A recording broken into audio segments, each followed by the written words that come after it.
Hoje nós vamos analisar o texto que está em Romanos, capítulo de número 3, do verso 21 ao 31. Romanos, capítulo de número 3, do verso 21 ao 31.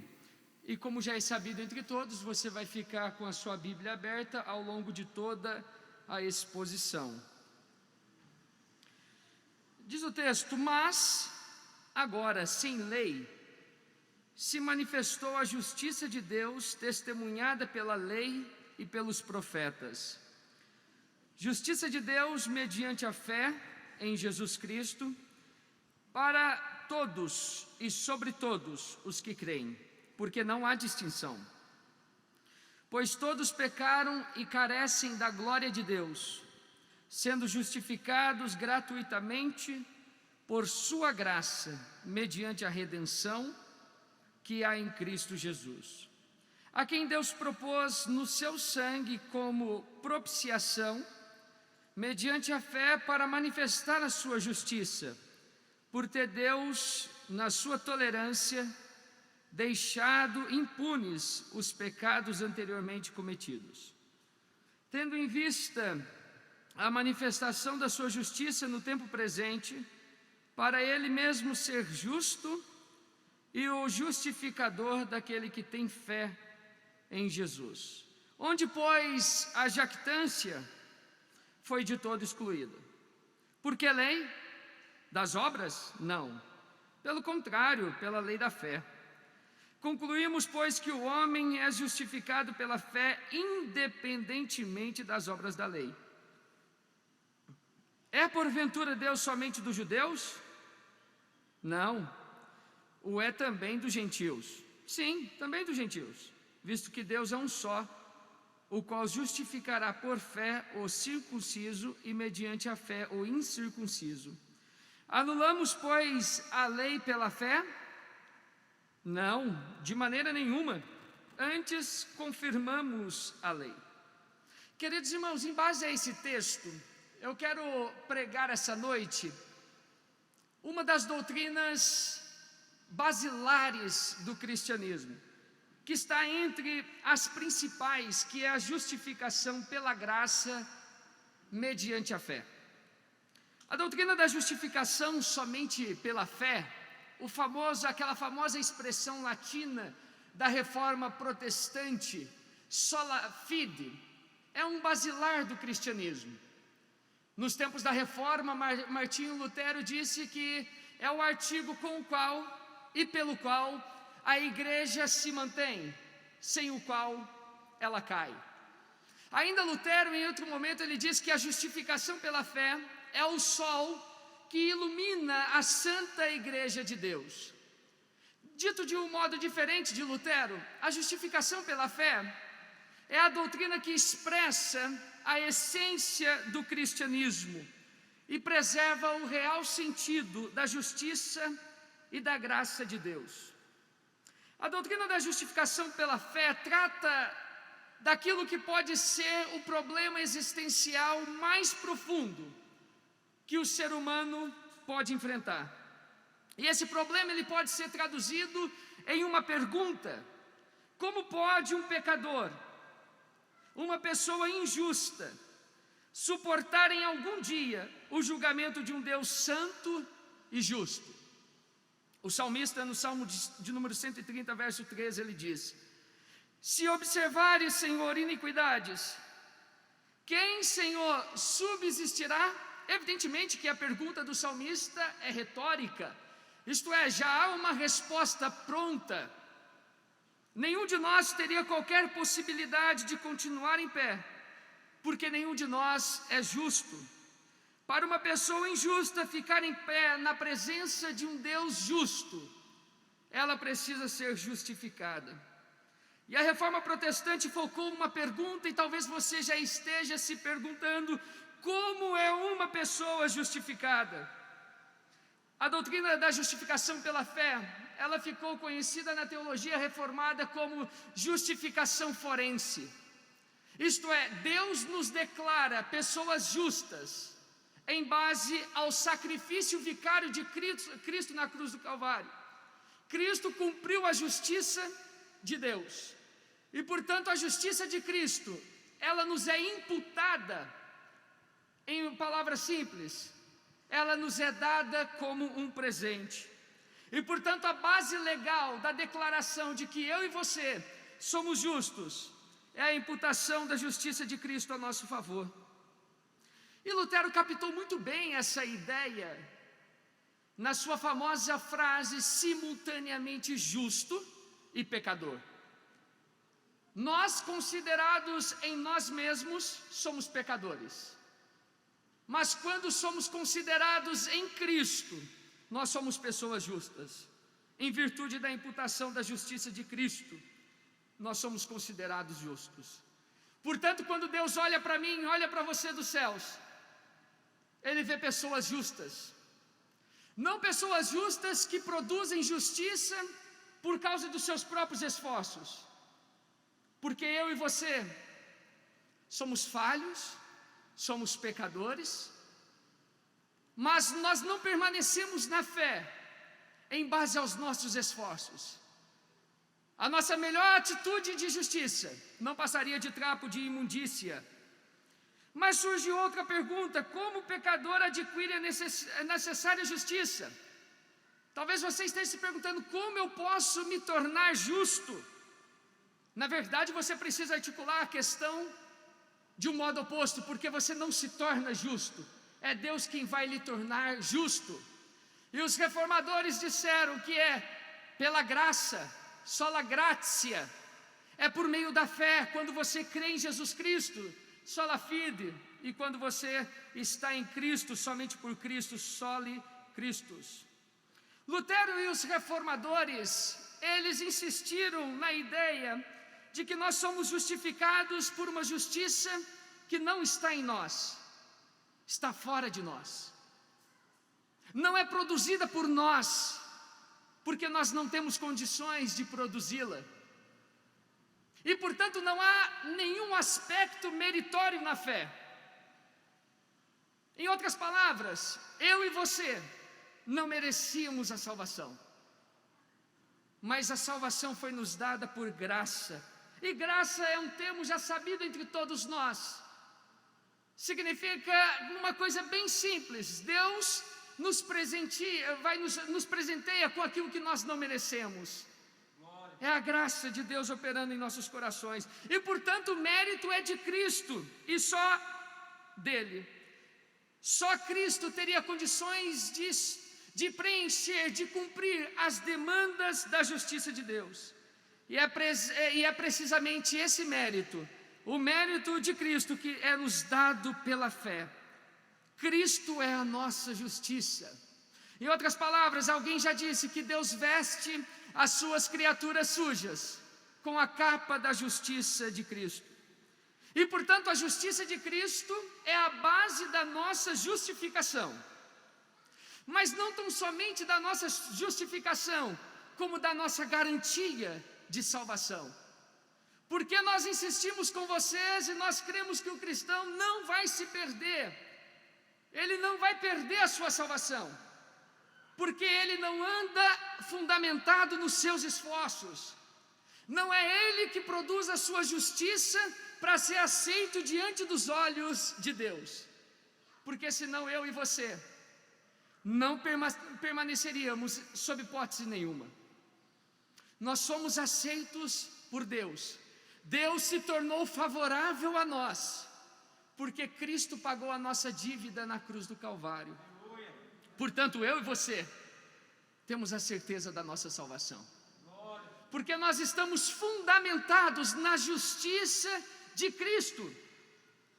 E portanto, volto a dizer, reafirmo, quando Deus olha dos céus para mim e para você, Ele não enxerga mais pessoas pecadoras, Ele enxerga pessoas justas, porque nós estamos em Cristo Jesus. E todos aqueles pelos quais Cristo morreu na cruz do Calvário não hão de se perder. Foi o próprio Cristo que disse: ninguém arrebatará as ovelhas das minhas mãos. Agora eu acho que nós temos condições de analisar esse texto lido, porque a justificação pela fé nos tempos da reforma era uma mensagem muito comum nas igrejas daquela época. Nas igrejas contemporâneas já não é mais tão comum assim, e é uma doutrina tão cara ao cristianismo e tão bela, que traduz a essência do cristianismo e a nossa salvação em Cristo Jesus. Veja, nos 2 primeiros capítulos da carta de Paulo aos Romanos, Paulo abre a carta do verso 1 ao 7 do capítulo 1 e faz uma introdução. Ele se apresenta, ele fala acerca do evangelho que prega e de seu apostolado. Depois ele expressa o amor que ele sentia por aqueles irmãos. Nos versos 16 e 17 do capítulo 1, ele descreve a essência da carta, isto é, ele expõe o assunto da carta. E do verso 18 até o final do capítulo de número 2, ele descreve e comprova a sua primeira tese, de que gentios e judeus, os gentios rejeitaram a revelação natural, e os judeus rejeitaram a revelação especial, e portanto todos, gentios e judeus, estão debaixo de uma justa condenação. É aí que nós entramos no verso de número 21 do capítulo 3 da carta de Paulo aos Romanos. E esse texto pode ser dividido aí, irmãos, em 2 partes. Do verso 21 ao 26, Paulo trata sobre a justiça de Deus, se revelando na cruz de Cristo. E do verso 27 ao 31, a justiça de Deus é defendida das críticas. Todos os seres humanos, de todas as raças e classes sociais, de todos os credos e culturas, tanto os judeus como os gentios, imorais e moralistas, religiosos e ateus, todos, sem exceção, são pecadores, culpados, descrito por Paulo como indesculpáveis, isto é, sem defesa diante de Deus. Como eu já disse, nos capítulos 1 e 2, Paulo prova a sua primeira tese da depravação total, de que a raça humana está sob uma justa condenação. E agora do verso 21 ao 31 do capítulo 3, Paulo desenvolve a sua segunda tese. A salvação, ela é alcançada não por mérito humano, não por merecimento. O que é mérito humano e merecimento? Por exemplo, um vestibular em uma universidade. É meritório. A pessoa que passou, ela tem mérito porque ela estudou, ela se dedicou. A salvação, ela não é meritória, mediante as obras da lei, ou mediante a sua perspectiva e conceito de justiça. Ela é recebida pela graça, por meio de Cristo. Em contraposição à ira de Deus sobre os que praticam o mal, Paulo anuncia a graça de Deus, que envolve todos os pecadores que creem, diz Paulo. Diante do julgamento, dos capítulos 1 e 2, Paulo nos apresenta a justificação. Eu penso que seja oportuno ainda, antes de analisar o texto, verso de número 21, oferecer a vocês uma definição simples do que seja justificação, porque isso pode lhes ajudar a compreender a explicação do texto. E eu vou tomar um documento de fé como base que diz que a justificação é um ato da livre graça de Deus, isto é, Deus dá graciosamente, não por merecimento, a pecadores, no qual Ele perdoa todos os nossos pecados e nos aceita como justos diante de si, somente por causa da justiça de Cristo, que é nos dada como um presente e recebida por nós pela fé. Verso de número 21, com a sua Bíblia aberta. Diz o texto: mas agora, sem lei, se manifestou a justiça de Deus, testemunhada pela lei e pelos profetas. Perceba como Paulo abre o verso de número 21, dizendo, mas agora. Aqui está o ponto de inflexão da carta, isto é, o ponto de mudança.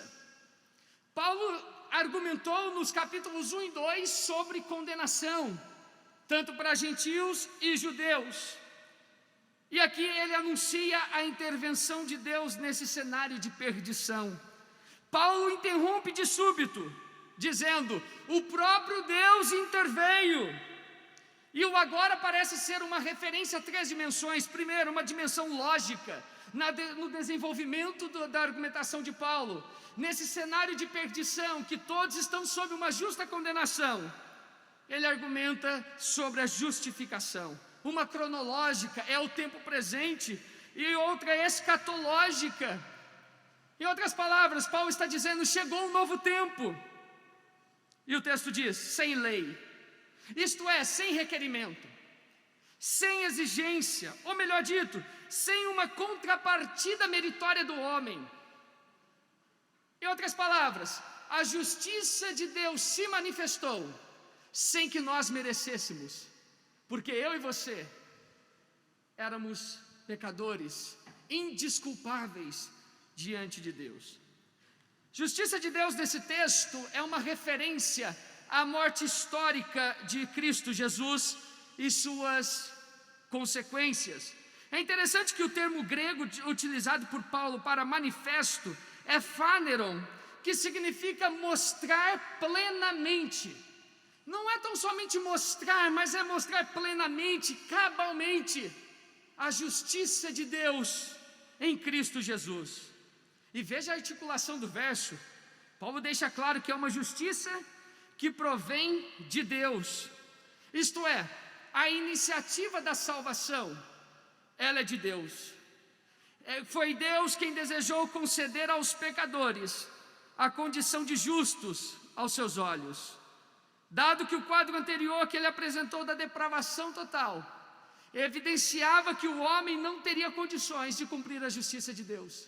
É por isso que a ideia teológica de tentar atribuir ao homem a possibilidade de escolher Deus, ela não pode ser fundamentada nas Sagradas Escrituras, porque veja os primeiros capítulos da carta de Paulo aos Romanos: gentios, todos aqueles que não são israelitas, e portanto eu e você, judeus, ambos, todos estão debaixo de uma justa condenação.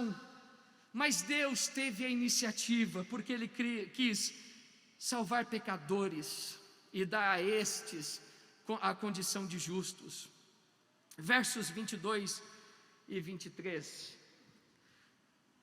Diz Paulo: a justiça de Deus mediante a fé em Jesus Cristo para todos e sobre todos os que creem, porque não há distinção, pois todos pecaram e carecem da glória de Deus.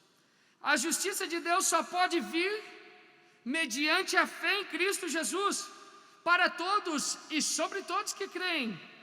E veja no texto aqui, todos, não significa cada ser humano. Você precisa entender o termo todos à luz do seu contexto.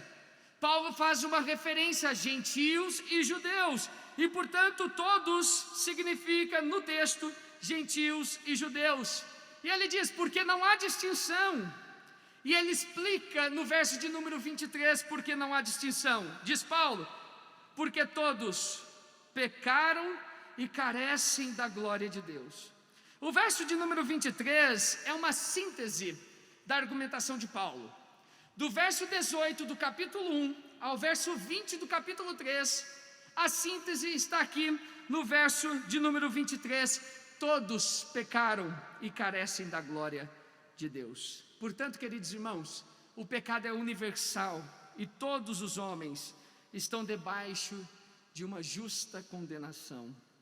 Verso 24, diz Paulo: sendo justificados gratuitamente por sua graça, mediante a redenção que há em Cristo Jesus. Observe o texto. Paulo diz: sendo justificados gratuitamente, isto é, somos declarados pessoas justas mediante a obra efetuada por Cristo.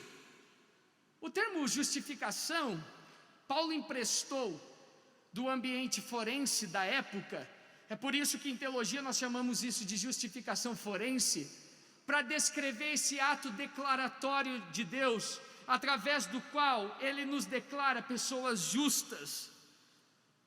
A base dessa declaração legal é a imputação da justiça de Cristo a nosso favor. É essa justiça de Cristo que é nos dada como um presente. Irmãos, pensemos por um momento, se a salvação dependesse tão somente de nós. Tá bom, eu vou ser mais prático aqui, nessa doutrina difícil de explicar. Pense na sua última semana. Se a salvação dependesse das suas atitudes, dos seus esforços, alguém teria aqui a audácia de levantar a mão e dizer: eu estaria aqui essa noite? Eu sou o primeiro a levantar as duas mãos e dizer: eu não estaria aqui esta noite, eu já teria me perdido. Mas graças a Deus, que eu não ando sob os meus esforços, sob a minha capacidade de ser santo, mas sob a justiça de Cristo que foi me dado, diz o texto, gratuitamente. E portanto o mérito não é nosso, mas de Cristo. A justiça de Cristo é colocada a nosso favor. Portanto, a justificação, ela descansa na obra expiatória de Cristo na cruz do Calvário. Agora veja comigo 3 verdades básicas aí sobre a justificação. Verso de número 24, a fonte da nossa justificação é Deus e sua graça. Paulo diz no verso 24, sendo justificados gratuitamente por sua graça, mediante a redenção que há em Cristo Jesus. A iniciativa da salvação deve-se a Deus do início ao fim. Qualquer formulação do Evangelho que tire a iniciativa de Deus e coloque para o homem, dando ao homem a suposta liberdade de escolher, não é bíblica, não é consistente. Porque em outro texto de Efésios, capítulo de número 2, Paulo descreve o ser humano como morto em delitos e pecados. E portanto, em síntese, eu e você, nós éramos pecadores, culpados, estávamos condenados e sobretudo sem saída nem esperança. Contudo, Deus deu o primeiro passo e a nossa justificação veio gratuitamente. O termo gratuitamente no grego é bastante sugestivo, é o termo dorian, que significa como um presente. Em outras palavras, sem uma contrapartida. Foi dessa maneira que Deus nos agraciou com a salvação, como um presente, não esperando de nós uma contrapartida, porque nós também não teríamos como responder por nós mesmos. Hoje nós temos como responder, porque o Espírito Santo habita a nossa vida, inclina o nosso coração às coisas de Deus. Irmãos, graça é isso, Deus amando, Deus se humilhando em favor de nós, Deus vindo nos resgatar, Deus se entregando generosamente em Jesus Cristo e por intermédio dele. Cuidado, a graça que nos justifica não é barata. Alguém pode pensar, poxa, então isso é barato? Não, é de graça para mim e para você, mas para Deus custou muito caro. Custou a vida de seu filho. Os meus pecados, os seus pecados, foram levados sob o madeiro. Como eu posso me perder do momento presente à eternidade, se eu sou salvo, justificado, se os meus pecados já estão perdoados em Cristo, na cruz do Calvário? Se Deus, quando olha para mim e para você, enxerga pessoas justas, irmãos, não tem doutrina mais gostosa do que essa, que é a certeza da nossa salvação. Isso muda a vida do cristão, muda o estilo de vida do cristão. Ele sabe que diariamente ele é guardado pelo próprio Deus, não há quem possa tirá-lo das mãos de Deus. Segundo, a base da nossa justificação, diz o texto, Cristo e sua cruz. Como é que Deus pode declarar o injusto justo, sem cometer injustiça, sem ser condescendente com o pecado? porque a dívida precisava ser paga, havia uma dívida que pesava contra nós. A resposta de Deus é a cruz.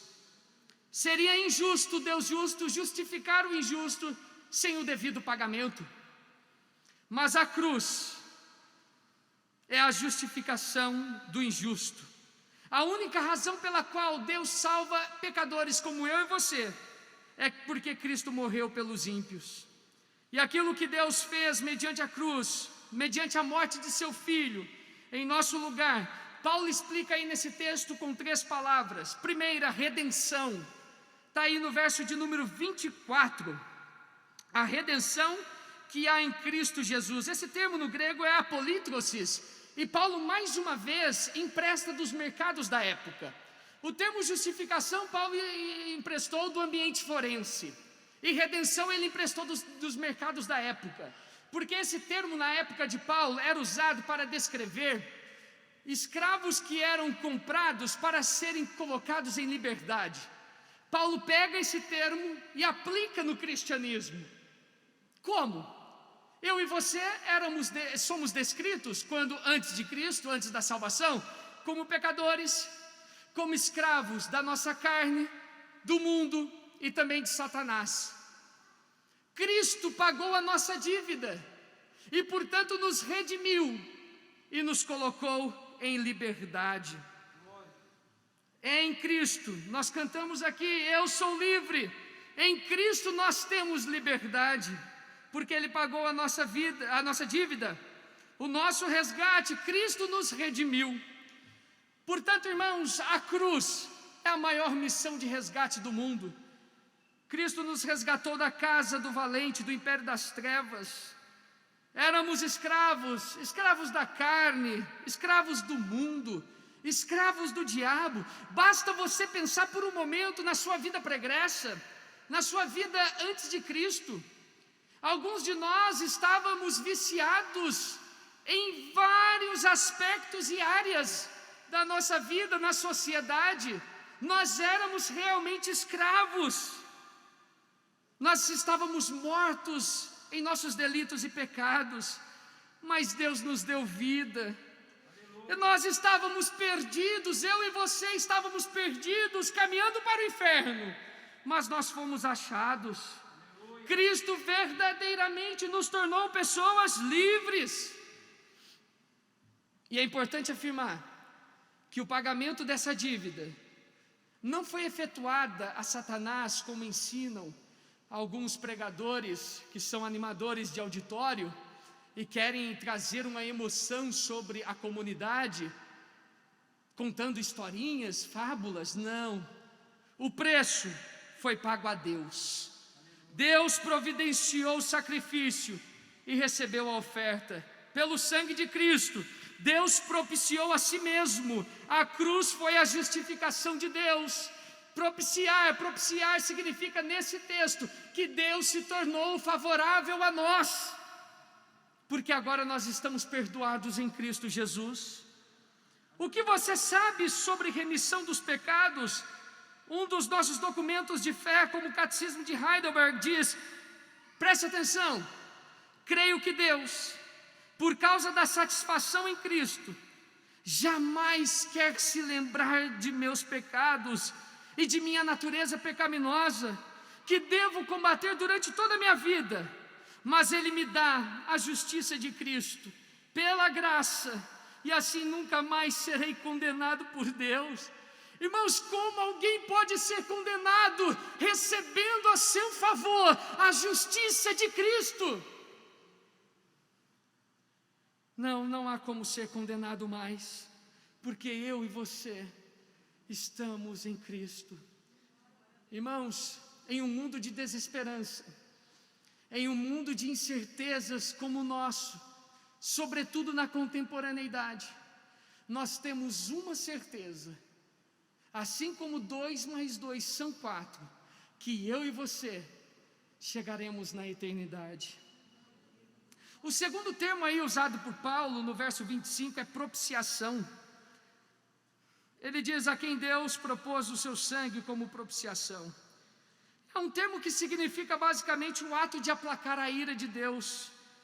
de tornar Deus propício a nós. Deus era contra nós, mas quando estamos em Cristo, somos perdoados. A justiça de Cristo torna Deus propício a nós, torna Deus, em outras palavras, favorável a nós.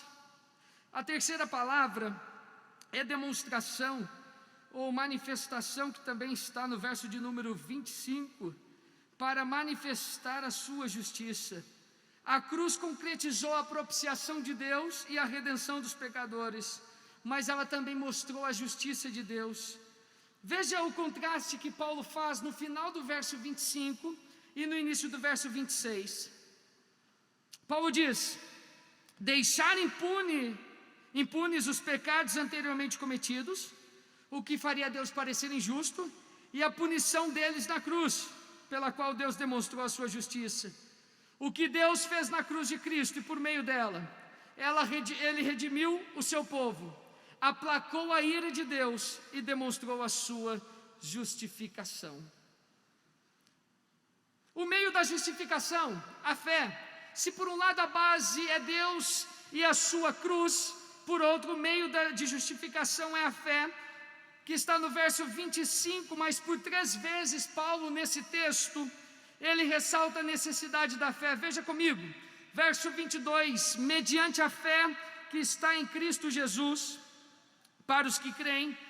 Verso de número 25, mediante a fé pelo sangue. Verso de número 26, Deus é justificador daquele que tem fé em Jesus. De fato, a justificação é somente pela fé, sola fide. Essa foi uma doutrina-chave da reforma protestante do século 26, ou do século 16. A fé é o meio pelo qual Cristo e sua justiça são dadas a nós. Essa justiça, esse presente que é dado a mim e a você, ele pode ser, nós podemos, em outras palavras, se apropriar dele mediante a fé. E é importante afirmar aqui que nada existe de mérito na fé. Nós não estamos substituindo obras por fé. Não há mérito na fé, a fé não é meritória. A fé, ela só tem algum valor relacionado ao seu objeto, a quem ela é aplicada, e nesse caso a Jesus Cristo e este crucificado. Agora do verso 27 ao 31, irmãos, Paulo faz um outro movimento. Paulo sabia que essa doutrina causaria algumas dúvidas, por assim dizer, naquela comunidade, e ele tenta antecipar algumas perguntas que eventualmente poderiam ser feitas, e ele faz essas perguntas e as responde. Veja comigo, primeira pergunta, primeira objeção, versos 27 e 28. Onde está então o motivo de vanglória? O texto diz aí: onde, pois, a jactância? Os judeus possuíam uma arrogância autoconfiante, proveniente do sentimento de superioridade nacional, cultural e religiosa. E os judeus alimentavam, de fato, um profundo orgulho por causa de sua condição como povo escolhido de Deus. Eles se achavam os protegidos do céu, mas Paulo deixa claro nesse texto que a justificação, ela não é realizada em base à nacionalidade. Por outro lado, a justificação priva o homem de toda razão para a vanglória, porque não há participação humana. Eu e você não temos razão nenhuma para sermos pessoas exaltadas, soberbas ou coisas do tipo. Não é motivo de vanglória, porque eu e você não fizemos absolutamente nada para que fôssemos salvos. Fomos salvos por causa que Deus manifestou a sua graça, a sua bondade, o seu amor incomensurável nas nossas vidas. Segunda objeção, versos 29 e 30.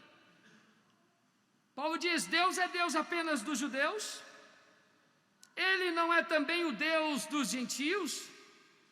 Os judeus, como eu já expliquei, tinham consciência de sua relação especial com Deus. Mas o que os judeus haviam se esquecido é de que os privilégios que eles tinham não excluíam os gentios do plano da salvação. A doutrina da justificação pela fé exclui não apenas qualquer possibilidade de vanglória, mas também qualquer possibilidade de discriminação, de elitismo. A salvação, disse o salmista, pertence a Deus. Deus salva quem Ele quer, independentemente de cultura, nacionalidade, em qual extrato social a pessoa está, qual a formação acadêmica, situação financeira, independente de qualquer coisa. O cristianismo, ele não é elitista, nem tampouco discriminatório. A salvação pertence a Deus, e é Deus quem salva o ser humano. Cabe a nós apenas pregar a palavra, e quem salva é Deus. A terceira objeção está no verso de número 31. Anulamos, pois, a lei pela fé? Paulo responde: não, de maneira nenhuma. Antes confirmamos a lei.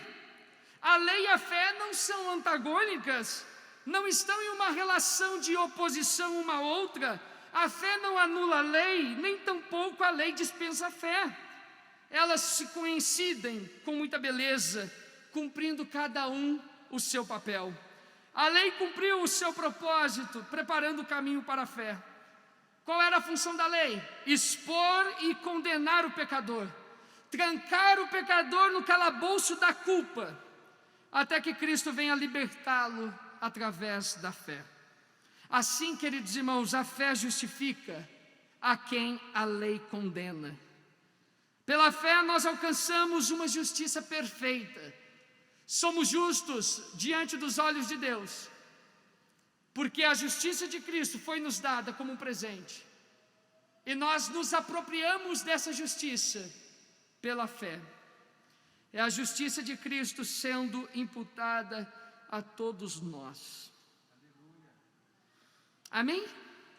Irmãos, em base a esse texto, eu quero fazer duas aplicações.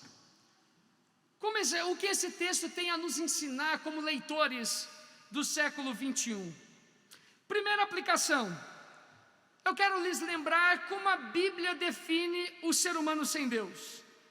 Define como morto em delitos e pecados, que anda segundo o curso deste mundo, serve a Satanás e cumpre os desejos da própria carne.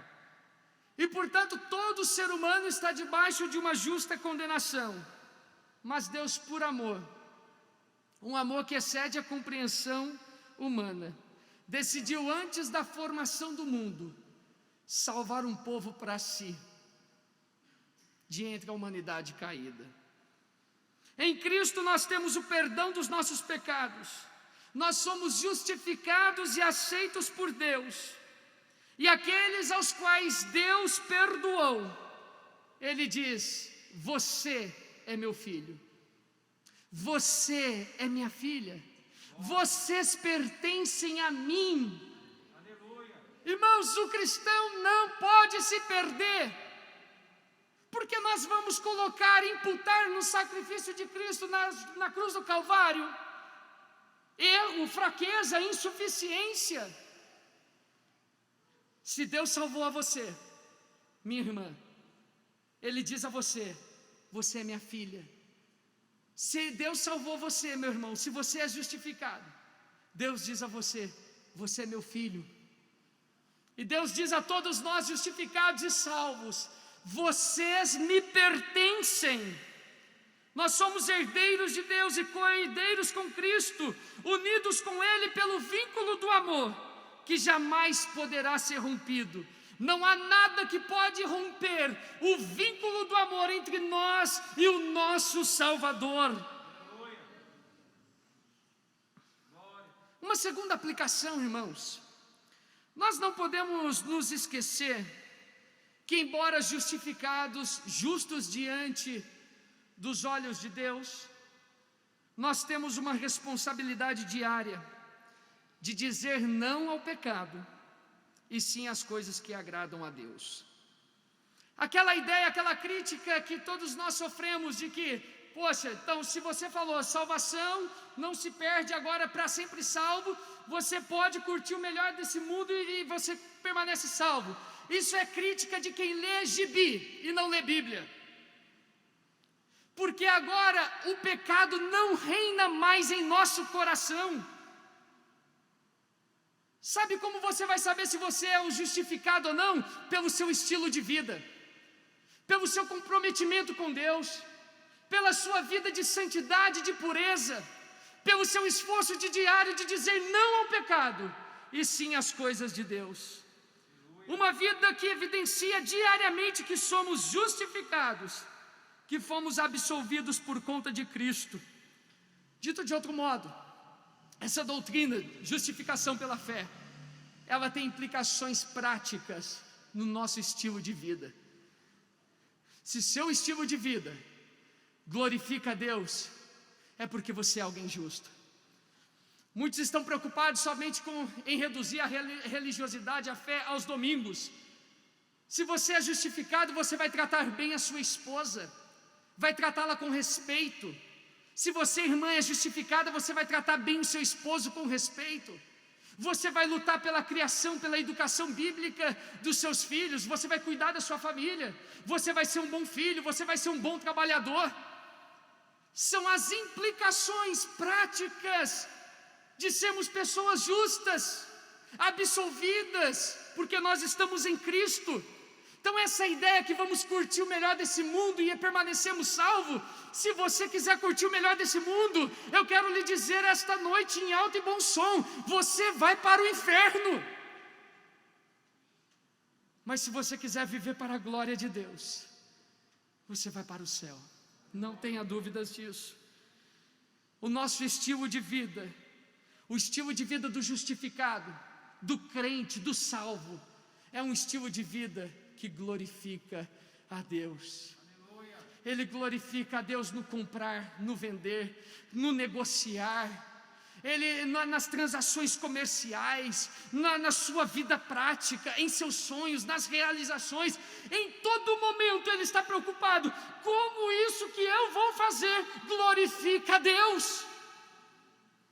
Qualquer atitude que vai ser tomada, a compra de uma casa, a troca do carro, disso, daquilo, é feita em oração, porque isso glorifica a Deus. Deixa-me lhe dizer alguma coisa que eu já disse aqui: tudo que o homem faz, absolutamente tudo, ou desonra a Deus, ou o glorifica. Paulo diz: façamos tudo, absolutamente tudo, para a glória de Deus. E eu quero dar por encerrada a minha fala, irmãos, citando mais uma vez o Catecismo de Heidelberg, que é um documento de fé. A pergunta 62, a pergunta é: como você é justo perante Deus? Eu queria que você prestasse muita atenção nessa resposta.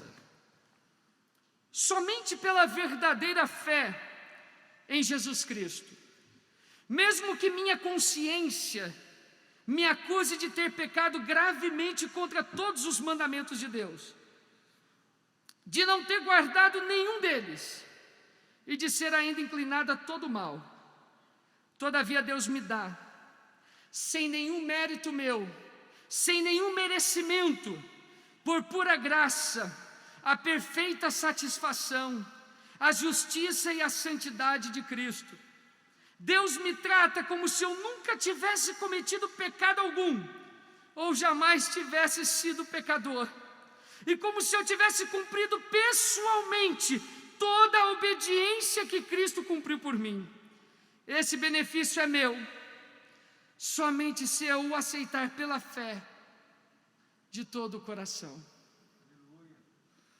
Veja como Deus nos trata, irmãos. Deus nos trata como se eu e você tivéssemos cumprido todos os mandamentos, pessoalmente, porque nós estamos em Cristo, no Filho dele. Queridos, a beleza da doutrina da justificação me coloca em posição de admiração, de espanto e de perplexidade, porque é Deus providenciando o sacrifício para aplacar a sua própria ira, no ato da recepção da oferta pelos pecadores, cujo o propósito é a salvação. E portanto Deus, do início ao final, nos salvou, sem nenhuma participação meritória, minha ou sua. Somos salvos pela graça. Tome posse dessa doutrina pela fé.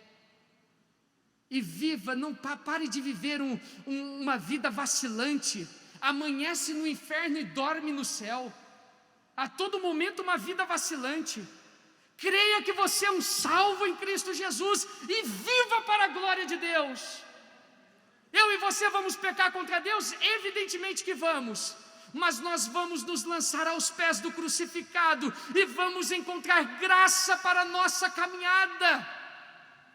Eu gosto do termo que Pedro utiliza na carta dele, um termo no grego que, traduzido para o português, é que Deus batalha por nós. Deus está batalhando por mim e por você diariamente. Não viva de acordo ou sob as suas condições, a sua capacidade. Pela manhã ore ao Senhor: Deus, ajude-me a permanecer crente. Manifeste a sua graça na minha vida, que eu viva uma vida triunfante sobre o pecado. É para isso que nós temos de ser cheios do Espírito Santo, não para ter uma performance cultica no culto, não, mas para viver uma vida triunfante sobre o pecado e sermos exemplo nessa sociedade sem referência, um estilo de vida que glorifica a Deus.